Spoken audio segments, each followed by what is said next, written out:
الرحمن الرحیم ایاک نعبد و ایاک نستعین۔ میرے پاکستانیوں، کل میں ایف آئی اے کی انویسٹیگیشن سائفر کے اوپر جو ہو رہی ہے اس میں کل شرکت کر رہا ہوں، اور میں سارا وقت جس طرح میں نے آپ کو کہا تیار ہوتا ہوں جیل جانے کی، کیونکہ جو منسٹر انٹیریئر کا رانا ثناء اللہ ہے جس کے نیچے ایف آئی اے ہے، وہ تو پہلے ہی کہہ بیٹھا کہ عمران خان کو جیل میں ڈالیں گے ہم یہ سائفر کے اوپر۔ تو مجھے نہیں پتا، کیونکہ اس وقت کوئی قانون تو ہے نہیں، جنگل کا قانون ہے، جسے مرضی چاہو جیل میں ڈال دو۔ بیچارے کتنے لوگ ہمارے عورتیں جیلوں میں پڑے ہوئے ہیں، کوئی پوچھنے والا نہیں ہے ان کے، وہ جاتے ہیں عدالتوں میں، وہ پھر واپس آ جاتے ہیں کہ وہ کیس نہیں سنتے، پھر پریشر اتنا زیادہ ہے کہ وہ ایک کیس سے اگر جج ان کو بیل بھی دیتا ہے وہ پھر پکڑ لیتے ہیں۔ لیکن عورتوں کو، یعنی ان کے بچے ہیں، ان کو جیلوں میں رکھا ہوا ہے، اور یعنی پرامن احتجاج کرنے پہ جیلوں میں رکھا ہوا ہے۔ تو اس لیے قانون تو ہے ہی نہیں، تو کبھی بھی کچھ ہو سکتا ہے۔ اس لیے میں پہلے آپ کو آگاہ کر دوں، کیونکہ میڈیا سارا کنٹرولڈ ہے۔ آپ کو پتہ ہے پوری طرح انہوں نے ساری ٹی وی چینلز کو پی ٹی وی بنا دیا، اور پی ٹی وی میں بالکل وہ جو یہ پروپیگنڈا چاہتے ہیں وہ آتا ہے۔ اور میں پھر آج یاد کرانا چاہتا ہوں کہ قوم ان سارے صحافیوں کی طرف دیکھ رہی ہے، میڈیا ہاؤسز کی طرف دیکھ رہی ہے، جنہوں نے ہمارے دور میں تو پوری جہاد کی تھی آزادی صحافت، اور اتنی سی بات ہوتی تھی، گالیاں بھی ہمیں پڑ رہی ہوتی تھی، اور ہمیں کہہ رہے تھے کہ ہم میڈیا کے اوپر کوئی بڑی سختی کر رہے ہیں۔ تو ذرا موازنہ کریں، تھوڑے دیر قوم تو کر ہی رہی ہے کہ آپ کی یہ وقت تو گزر جائے گا، لیکن قوم یہ یاد رکھے گی کہ کون سے لوگ کھڑے ہوئے تھے۔ وہ عمران ریاض کو یاد رکھے گی یہ ساری قوم، کہ وہ کم از کم اپنے موقف پہ کھڑا رہا۔ اس ملک کے اندر جو صحافی ہوتے ہیں، جو ایک جہاد کرتے ہیں حق اور سچ کے لیے، جس طرح ارشد شریف تھے، قوم ان کو ہمیشہ یاد رکھے گی، ارشد شریف شہید کو۔ وہ جو 4 جرنلسٹ ملک سے باہر چلے گئے، لیکن انہوں نے کمپرومائز نہیں کیا، انہوں نے کسی پریشر میں آ کے رائے حق سے نہیں اترے۔ وہ جن کو یہاں مارے پڑوائی گئیں، ذلیل کیا گیا، اور وہ جن کے بڑے نام ہیں اور پرانے صحافت میں نام ہے، ہم تو قوم ان کو بھی دیکھ رہی ہے اور ان کو سلام کر رہی ہے، اور ان کو بھی دیکھ رہی ہے جن کے ضمیر مر چکے ہیں۔ تو میں ایف آئی اے کا ذرا آپ کو سمجھا دوں کہ یہ کیس ہے کیا۔ نہ تو ابھی تک مجھے کوئی کویسچنر ملا ہے کہ یہ میرے سے کیا پوچھنا چاہتے ہیں، تو میری کوئی تیاری نہیں ہے۔ لکھا یہ ہوا ہے کہ جی اپنے ساتھ ڈاکیومنٹس لے کے آئیں۔ مجھے یہی نہیں پتا کہ آپ نے پوچھنا کیا، تو ڈاکیومنٹس میں کیا لے کے آؤں؟ اور پھر سے میں یہ کہہ دوں کہ آپ کے انٹیریئر منسٹر تو فیصلہ کر بیٹھا ہے، وہ تو جج جوری ایکسیکیوشن ہے کہ جیل میں ڈال لیں اس کو۔ تو آپ کے لیے ایشو ہے کیا؟ سائفر، پھر سے میں آپ کو یاد کرا دوں، سائفر ہوتا کیا ہے؟ ایک خفیہ جو کمیونیکیشن ہوتی ہے، خفیہ جو پیغام بھیجا جاتا ہے، پاکستان کے ایمبیسڈرز جو فورن آفس کو پیغام بھیجتے ہیں، وہ ایک خفیہ کوڈ کے مطابق بھیجتے ہیں، اس کو سائفر کہتے ہیں۔ تو وہ جو سائفر ہوتا ہے، یہ بڑا ضروری ہے آپ نے سمجھنا، وہ واقعی اس کو سیکرٹ رکھنا، اس کو خفیہ رکھنا بہت ضروری ہے، کیونکہ ایک دفعہ وہ کوڈ دنیا کو پتہ چل جائے تو سارے جتنے بھی آپ کے ایمبیسڈرز خفیہ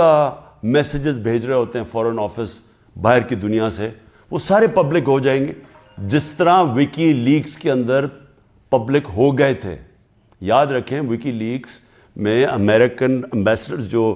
ڈاکیومنٹس بھیجتے تھے، جو کمیونیکیشن بھیجتے تھے اپنے اسٹیٹ ڈپارٹمنٹ کو، وہ سارے پبلک ہو گئے تھے، اور اس میں کئی انکشاف ہوئے، جس میں دیکھنے والا جو پاکستان کے اندر ہمارے سیاستدان وہ کیا باتیں کر رہے تھے ایمبیسڈر سے، وہ بھی دیکھنے والے ہیں کہ کتنے دوگلے تھے۔ اور انہوں نے، میں یہ اللہ کا شکر ہے میں یہ کہتا ہوں، انہوں نے کہا کہ ایک آدمی ہے جو ہمارے سے بات کرتا ہے، وہ پبلک سے کرتا ہے۔ باقی انہوں نے کہا باقی جتنے پولیٹیشین ہیں وہ ہمیں کچھ کہتے ہیں، پبلک میں جا کے کچھ کہتے ہیں۔ بہرحال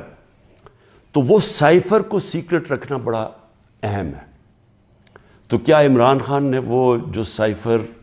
جو کوڈ تھی اس کو پبلک کیا؟ اب یہ آپ سمجھ جائیں کہ جو سائفر آتا ہے فورن آفس کے اندر وہ کبھی کسی کے پاس نہیں جاتا, وہ صرف فورن آفس میں رہتا ہے, وہ چوری نہیں ہو سکتا, وہ فورن آفس میں پڑا ہوتا ہے. جو ہمارے پاس آتا ہے اور جس میں prime minister, president, army chief, ISI کا چیف, اور پھر ایک جاتا ہے اس کا جو جاتا ہے کیبنٹ سیکرٹری کے پاس, یہ یاد رکھیں کہ یہ وہ سائفر نہیں جاتا. یہ سائفر کا جو مفہوم ہوتا ہے وہ اپنے لفظوں میں لکھ کے ہمارے پاس پہنچتا ہے. تو سائفر فورن آفس میں رہتا ہے, وہ کبھی وہ نہ چوری ہوا ہے, نہ وہ اور کوئی دیکھ سکتا ہے, نہ پرائم منسٹر, ہم کوئی نہیں دیکھ سکتے, کیونکہ یہ سائبر سیکیورٹی کا قانون ہے جو کہ کیبنٹ ڈویژن بتاتی ہے ان کو, فورن آفس کو. تو پہلے تو یہ سائٹ پہ کر دیں کہ سائفر کا جو کوڈ تھا وہ کبھی بھی پبلک نہیں ہوا, کسی نے نہیں وہ دیکھا بشمول پرائم منسٹر کے, ہم نے کسی نے نہیں وہ دیکھا. ہمارے پاس وہ آیا کہ وہ سائفر کے اندر ایمبیسڈر اسد مجید اور ڈونلڈ نون نے کیا بات چیت کی, وہ ہمارے پاس آیا. اب سب کے لیے وہ میں نے بڑے احتیاط سے اس کو, جب میرے سامنے آیا تو بڑے ہم نے احتیاط کی. کیا کیا ہم نے؟ سب سے پہلے اس کو فیصلہ کیا آپس میں کہ ہم یہ پبلک نہیں, ابھی اس کے اوپر بات نہیں کریں گے, کیونکہ OIC کی کانفرنس تھی پاکستان میں 22 اور 23 مارچ کو, تو سائفر آ چکا تھا 6 مارچ کا. ہم نے اس کانفرنس کی وجہ سے ہم چپ کر کے بیٹھے رہے کہ کیونکہ باہر سے منسٹر آ رہے ہیں اور شور میں جاتا ہے اس کا, تو ہم نے کہا ملک کو نقصان پہنچے گا. حالانکہ جو سائفر کے اندر چیزیں ہیں وہ میں آپ کو بتاؤں, اس سے بڑا نقصان ملک کو کیا پہنچنا تھا کہ پوری سازش ہوئی گورنمنٹ گرانے کی, رجیم چینج کی. 27 تاریخ کو میں نے جلسے میں جو ایک کاپی لہرائی وہ سائفر نہیں تھا, جو سائفر کے اندر پیغام تھا,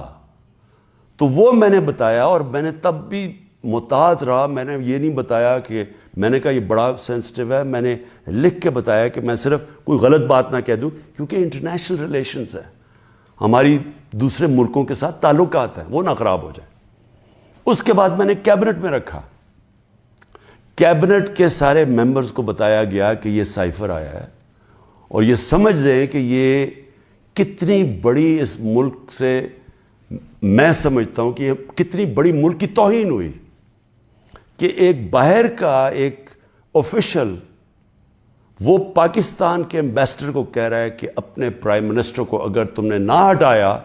ووٹ آف نو کانفیڈنس, جو پھر سے میں یاد کرا دوں کہ ابھی آئی نہیں تھی, تو پاکستان کے لیے مشکلات ہوں گی, اور اگر اس کو ہٹا دیا تو سب کچھ معاف ہو جائے گا. یہ تھا سائفر میں.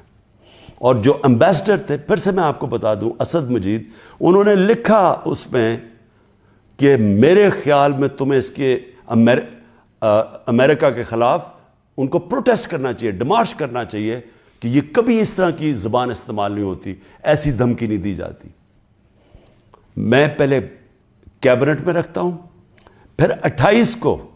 28 مارچ کو نیشنل سیکیورٹی کاؤنسل میں رکھتا ہوں, اور وہ نیشنل سیکیورٹی کاؤنسل میں سارے سروس چیف ہوتے ہیں.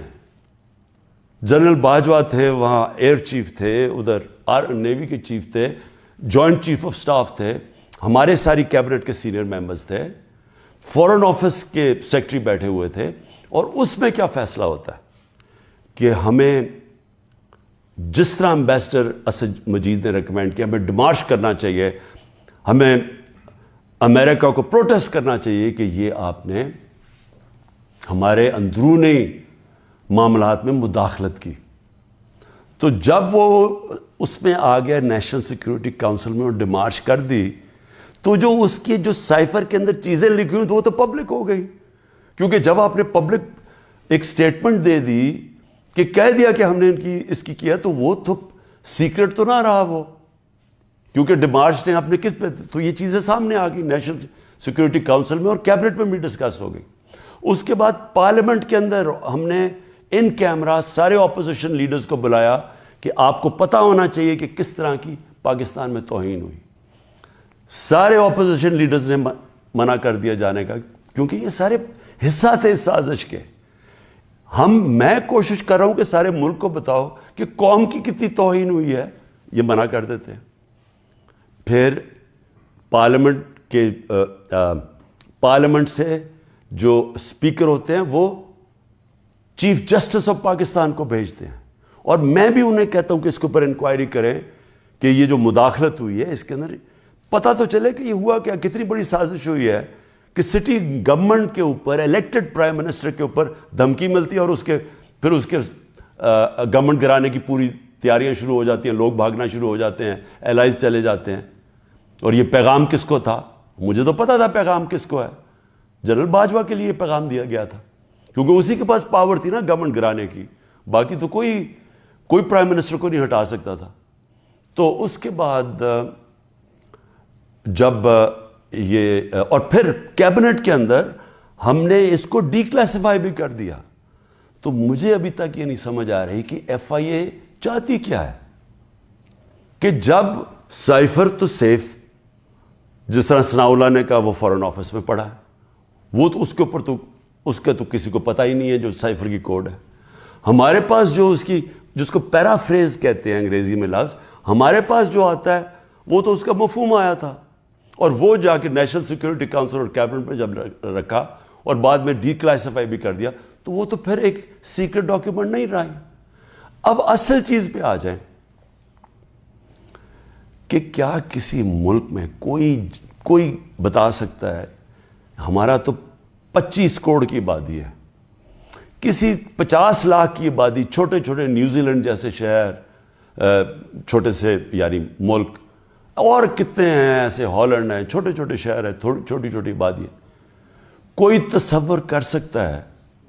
کہ کسی ملک سے, امریکہ کا کوئی بھی جس طرح آفیشل, وہ جا کے اس کے ایمبیسڈر کو کہے کہ اپنے پرائم منسٹر کو گرا دو, نہیں تو ہم تمہیں یہ کر دیں گے. جب امریکہ نے رجیم چینج کیا پہلے, تو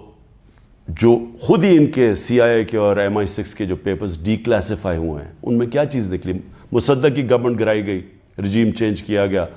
1950 کی دہائی میں. تو وہ تو کوئی سائفر نہیں بھیجا وہاں, وہ تو کوئی ایمبیسڈر سے پیغام نہیں بھیجا, وہ تو پہلے پوری سازش کی گئی,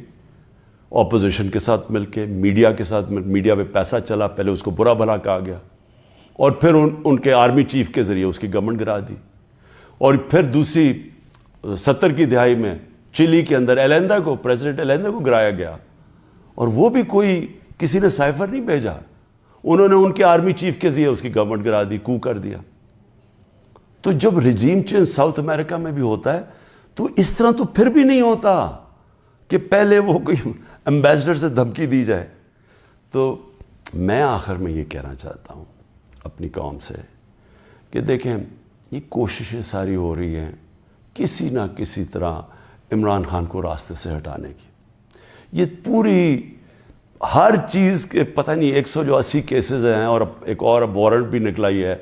الیکشن کمیشن کی توہین ہو گئی, یہ دنیا میں آپ نے نہیں کبھی سنا, عدالتوں کی تو توہین ہوتی ہے, الیکشن کمیشن کی توہین ہونے وارنٹ نکلائیں. پوری کوشش ہے کسی نہ کسی طرح اس کو جیل میں ڈال دیں. میں کھڑا ہوں, جیل کے لیے بھی تیار ہوں, لیکن قوم کو میں یہ بتا دوں کہ میں انشاءاللہ ہر کیس کا ثابت کروں گا اسی ملک میں بیٹھ کے کہ ہر کیس انہوں نے جعلی بنایا ہے, بوگس بنایا ہے, اور ہر کیس جب عدالت میں جائے گا, جب سنا جائے گا, کوئی جج بھی سزا نہیں دے سکتا